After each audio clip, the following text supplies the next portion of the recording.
Welcome to dare to dream coaching classes. अगर आपने channel को सब्सक्राइब नहीं किया है तो अभी सब्सक्राइब कीजिए।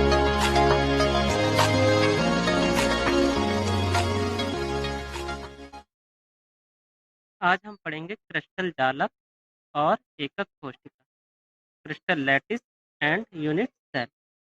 क्रिस्टल जालक अर्थात क्रिस्टल लैटिस। क्रिस्टल में अवयवी कणों, परमाणु, अणु या आयन की त्रिविमीय व्यवस्था को क्रिस्टल जालक या त्रिविम जालक कहते हैं।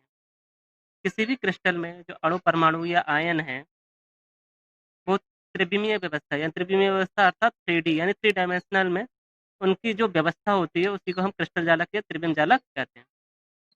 केवल 14 त्रिविमीय जालक संभव हैं। फ्रांसीसी गणितज्ञ के नाम पर जिसने सर्वप्रथम इनका वर्णन किया, इन्हें ब्रेवे जालक कहा जाता है। क्रिस्टल जालक के लक्षण। क्रिस्टल जालक में प्रत्येक बिंदु को जालक बिंदु या जालक स्थल अर्थात लैटिस साइट कहते हैं। नंबर 2, जालक का प्रत्येक बिंदु अणु, परमाणु या आयन को निरूपित करता है। नंबर 3, जालक बिंदुओं को सीधी रेखा से मिलाने पर क्रिस्टल जालक की ज्यामिति बनती है। एकक कोशिका अर्थात यूनिट सेल। क्रिस्टल जालक की वह छोटी से छोटी इकाई जिसकी बार-बार पुनरावृत्ति से क्रिस्टल के संपूर्ण जालक का निर्माण होता है, एकक कोशिका कहलाती है। आइए हम फिगर के माध्यम से समझते हैं कि एकक कोशिका क्या होती है। मैंने आपको बताया कि क्रिस्टल जालक की वह छोटी से छोटी इकाई जिसकी बार-बार पुनरावृत्ति करने से एक संपूर्ण जालक जालक का निर्माण होता है, उसे एकक कोशिका कहते हैं। माना ये हमारी एक एकक कोशिका है।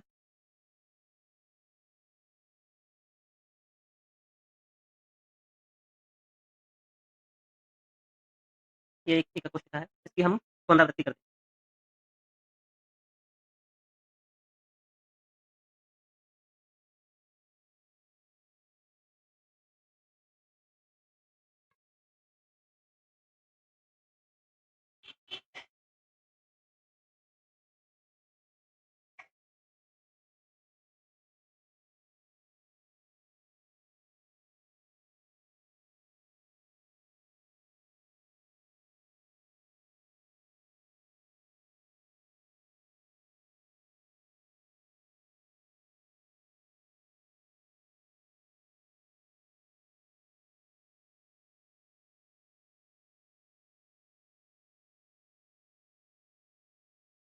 तो हमारी एक यूनिट सेल थी ये, इसकी हमने सभी दिशाओं में पुनरावृत्ति कर दी। इस साइड भी, इस साइड भी, इस साइड भी, इस साइड भी, इस साइड भी। इस प्रकार हमारा एक संपूर्ण जालक बनकर तैयार हो गया।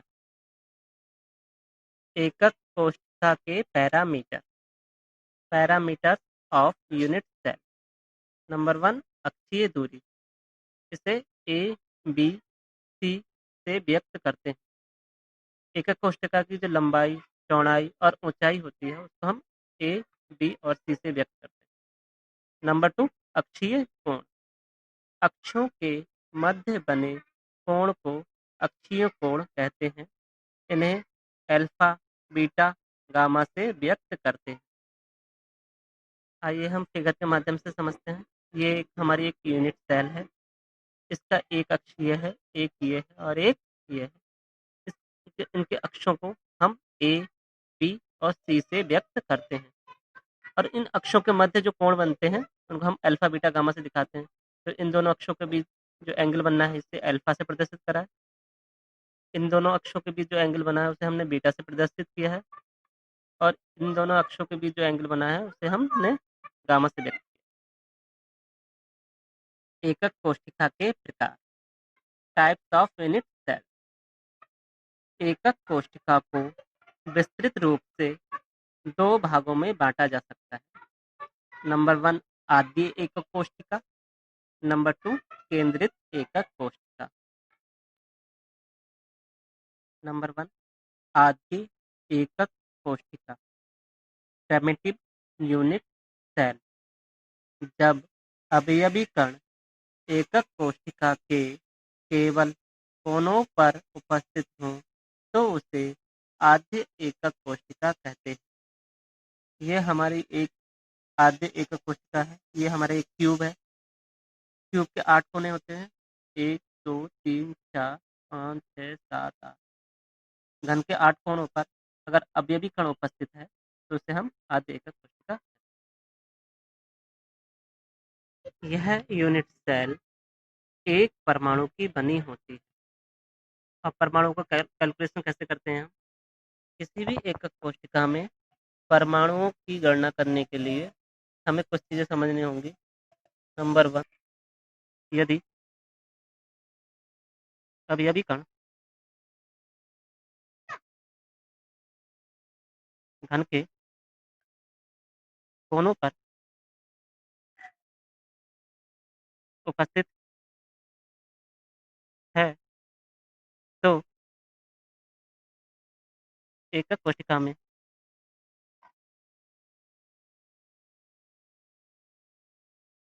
उसका केवल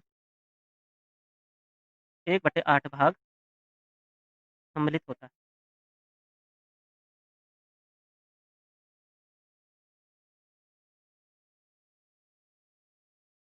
ये घन है हमारा, एक एकक कोशिका है।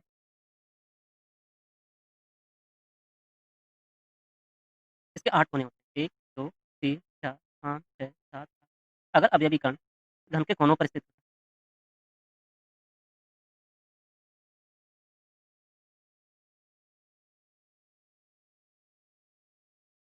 तो घन के कोनों पर यदि अवयवी कण उपस्थित है, तो एक एकक कोशिका में केवल उसका 1/8 भाग ही सम्मिलित होता है।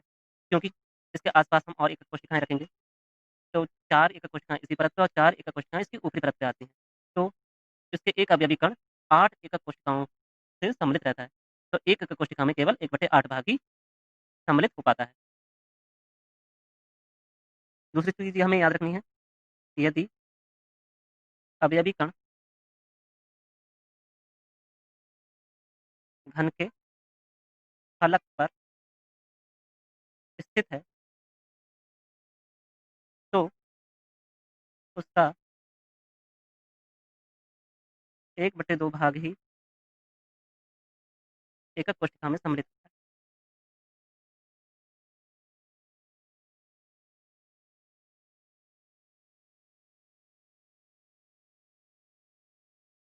घन के 6 फलक होते हैं। 1, 2, 3, 4, पीछे का 5 और 1 आगे का 6। तो टोटल 6 फलक होते हैं। तो जो फलक पर स्थित परमाणु होता है, ये मान लीजिए हमारा फलक है। इस पर जब स्थित परमाणु होता है, ये इसका हम 1/2 भाग लेते हैं एकक कोशिका में केवल, क्योंकि इसका 1/2 भाग इसके पास वाली एकक कोशिका में सम्मिलित होगा। तीसरी चीज़ है, यदि अवयवी कण घन के केंद्र में स्थित है, तो उसका संपूर्ण भाग सम्मिलित होता है। हमारी ये एकक कोशिका है।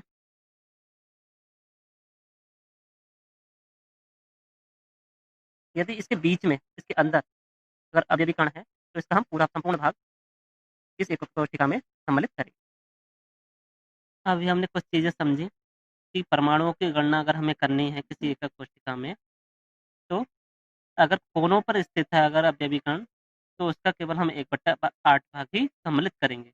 तो हमने अभी बताया कि आद्य एकक कोशिका यानी प्रिमिटिव यूनिट सेल में अवयवी कण केवल कोनों पर स्थित होते हैं। तो 8 कोनों पर स्थित परमाणु कितने हो गए? 8। और हमने बताया कि सिर्फ 1/8 भाग सम्मिलित करना है, तो इंटू 1/8। तो 8 से 8 कैंसल आउट हो गया।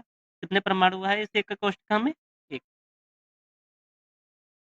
नंबर 2 है केंद्रित एकक कोशिका अर्थात सेंटर्ड यूनिट सेल।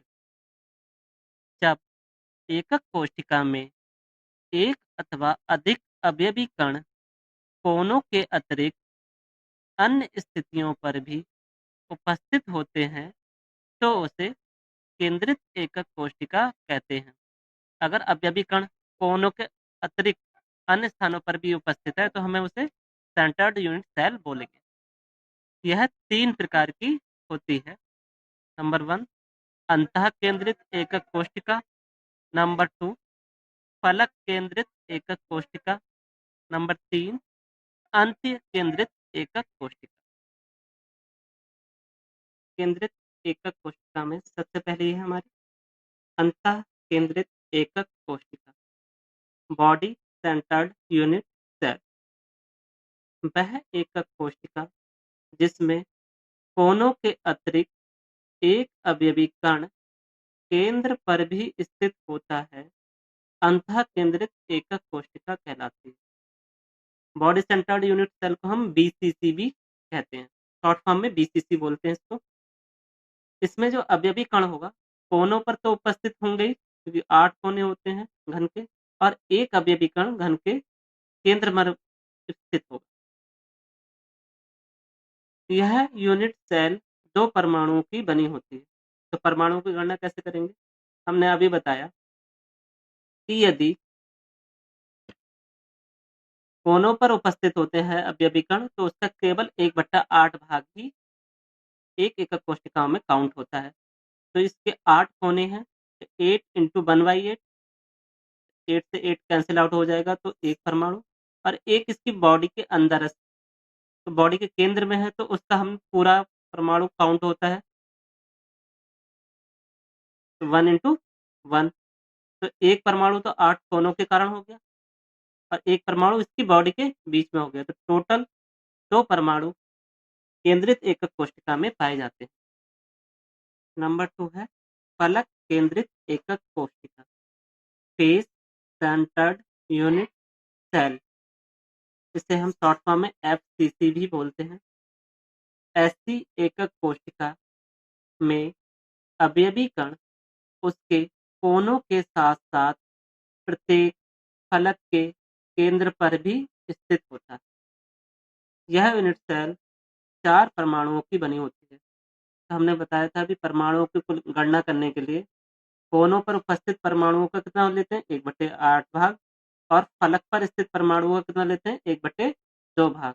तो इसके 8 कोने हैं, 1 2 3 4 5 6 7 8, और 6 फलक हैं, एक ऊपर की, दूसरी नीचे की, तीसरी दाएं, चौथी बाएं, एक पीछे की और एक आगे की।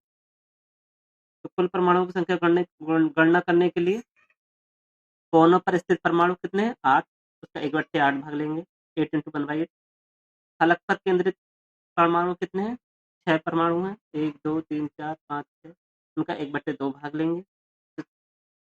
6 इंटू 1/2 करेंगे तो 2 से 6 3 बार कट जाएगा, तो 1 परमाणु कोनों पर उपस्थित होने के कारण आ गया, और 3 परमाणु फलक के केंद्र पर उपस्थित होने के कारण आ गए। कुल मिलाकर इसमें 4 परमाणु होते हैं। नंबर 3 अंत्य केंद्रित एकक कोशिका एंड सेंटर्ड यूनिट सेल। ऐसी एकक कोशिका में अवयवी कण उसके कोनों के साथ-साथ किन्हीं 2 विपरीत फलकों के केंद्र में पाया जाता है। एंड सेंटर्ड यूनिट सेल में जो अवयवी कण होगा केवल 2 फलकों के बीच में पाया जाएगा, और वो दोनों फलकें आपस में एक दूसरे के विपरीत होनी चाहिए, या इन दोनों फलकों के बीच हो सकता है, या इन दोनों फलकों के बीच हो सकता है, या आगे और पीछे वाले फलकों के बीच, किन्हीं 2 फलकों के बीच अवयवी कण उपस्थित होना चाहिए। यह यूनिट सेल 2 परमाणुओं की बनी होती है। तो परमाणु की गणना करने के लिए वही करेंगे। 8 परमाणु कोनों पर हैं तो 8 इंटू 1/8 हो गया, 2 फलक पर हैं तो 2 इंटू 1/2, तो 1 कोनों के कारण हो गया, 1 परमाणु कोनों के कारण आ गया, 8 से 8 कैंसिल आउट हो जाएगा, 1 टाइम्स जाएगा, और 1 परमाणु फलकों के कारण आ गया, 2 इंटू 1/2 है, 2 से 2 कैंसिल आउट हो जाएगा तो 1 परमाणु आएगा। कुल मिलाकर 2 परमाणु हमारे एंड सेंटर्ड यूनिट सेल में होते हैं। क्रिस्टल तंत्र, क्रिस्टल सिस्टम। ब्रेवे के अनुसार 7 क्रिस्टल तंत्र तथा 14 प्रकार के क्रिस्टल जालक होते हैं। आइए हम देखते हैं। फर्स्ट कॉलम क्रिस्टल तंत्र का बनाएंगे, सेकेंड क्रिस्टल जालक कहें या यूनिट सेल्स कहें, थर्ड कॉलम अक्षीय लंबाई का, फोर्थ कॉलम अक्षीय कोण। तो पहला है घनीय अर्थात क्यूबिक। तो घनीय क्रिस्टल तंत्र में आद्य, अंतः और फलक केंद्रित तीनों प्रकार के जालक होते हैं। कुल मिलाकर कितने हो गए? तीन जालक बनेंगे घनीय टाइप के। अक्षीय लंबाइयां इनकी तीनों की बराबर होंगी, A equal to B equal to C, और अक्षीय कोण तीनों बराबर होंगे और तीनों ही 90 डिग्री के होंगे। सेकंड है द्विसमलंबाक्ष, जिसे इंग्लिश में टेट्रागोनल बोलते हैं। इसमें आद्य और अंतः केंद्रित दो प्रकार के जालक बनेंगे। इसमें दो साइड तो इक्वल होंगी और तीसरी साइड इक्वल नहीं होगी। इसमें भी तीनों एंगल 90 डिग्री के होंगे। तीसरा है विषम लंबाक्ष, जिसे हम ऑर्थोरोम्बिक बोलते हैं। इसमें आद्य, अंतः, फलक तथा अंत्य केंद्रित चारों प्रकार के क्रिस्टल जालक बनते हैं। इसमें ना ही तीनों साइड इक्वल होती हैं, अक्षीय कोण तीनों इक्वल होते हैं और तीनों ही 90 डिग्री के होते हैं। चौथा है षटकोणीय, जिसे हम हेक्सागोनल बोलते हैं। इसमें केवल आद्य प्रकार का क्रिस्टल जालक बनता है। इसकी दो साइड इक्वल होती हैं, ए इक्वल टू बी, और तीसरी साइड इक्वल नहीं होती है। इसमें कोई दो एंगल 90 डिग्री के होंगे और तीसरा एंगल 120 डिग्री का। नेक्स्ट है त्रिसमलताक्ष, इंग्लिश में से रोम्बोहेड्रल बोलते हैं। इसमें भी केवल एक प्रकार का क्रिस्टल जालक बनता है, आद्य। इसमें तीनों साइड इक्वल होंगी, A equal to B equal to C. तीनों एंगल भी इक्वल होंगे, अल्फा बीटा गामा, लेकिन तीनों ही 90 डिग्री के नहीं होंगे। नेक्स्ट है एकंताक्ष, जिसे मोनोक्लिनिक बोलते हैं। इसमें आद्य और अंतः केंद्रित दो प्रकार के जालक बनते हैं। इसकी तीनों साइड इक्वल नहीं होती हैं।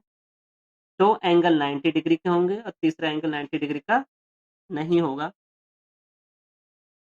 नेक्स्ट है त्रिनताक्ष, जिसे ट्राइक्लिनिक बोलते हैं। इसमें केवल एक प्रकार की आद्य एकक कोशिका या आद्य एकक जालक बनता है।